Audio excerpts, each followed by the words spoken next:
लद्दाख में एलएसी पर पिछले एक साल से चीन और भारत के बीच हालात तनावपूर्ण बने हुए हैं। गलवान घाटी में दोनों देशों के सैनिकों के बीच हुई खूनी झड़प के बाद कई दौर की बातचीत के बाद भी चीन अपनी हरकतों से बाज नहीं आ रहा है।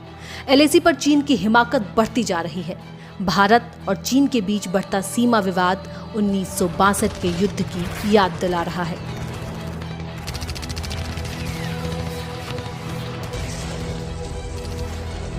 भारत और चीन के बीच सीमा को लेकर विवाद होना कोई नई बात नहीं है। 1959 के तिब्बती विद्रोह के बाद जब भारत ने दलाई लामा को शरण दी थी, तब से ही एलएसी पर हिंसक घटनाएं शुरू हो गई थीं। लेकिन भारत 1954 में हुए पंचशील सिद्धांत की संधि पर टिका रहा और चीन की हरकतों को नजरअंदाज करता रहा। ये वही समय था जब पंडित जवाहरलाल नेहरू ने हिंदी चीनी भाई भाई का नारा दिया था।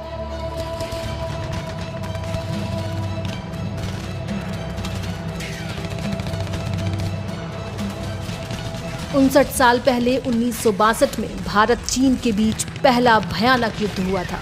भारत ने कभी सोचा भी नहीं था कि चीन उस पर हमला करेगा, लेकिन पड़ोसी देश चीन दोस्त के भेष में दुश्मन निकला और 20 अक्टूबर 1962 को भारत पर हमला कर दिया।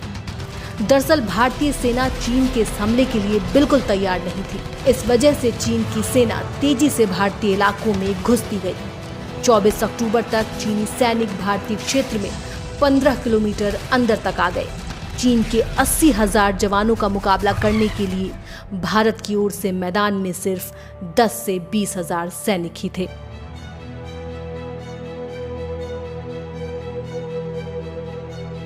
उन्नीस के युद्ध में भारत को चीन के हाथों एक करारी हार का सामना करना पड़ा था। उस युद्ध में भारत के करीब 1300 सैनिक मारे गए थे, 1000 सैनिक घायल हो गए थे। युद्ध के बाद करीब 1500 सैनिक लापता हो गए थे और करीब 4000 सैनिक बंदी बना लिए गए थे। वहीं चीन के करीब 700 सैनिक मारे गए थे और 1500 से ज्यादा घायल हुए थे।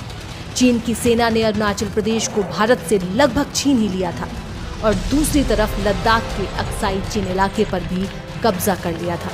यह युद्ध पूरा 1 महीने तक चला, जब तक कि 21 नवंबर 1962 को चीन ने युद्ध विराम की घोषणा नहीं कर दी।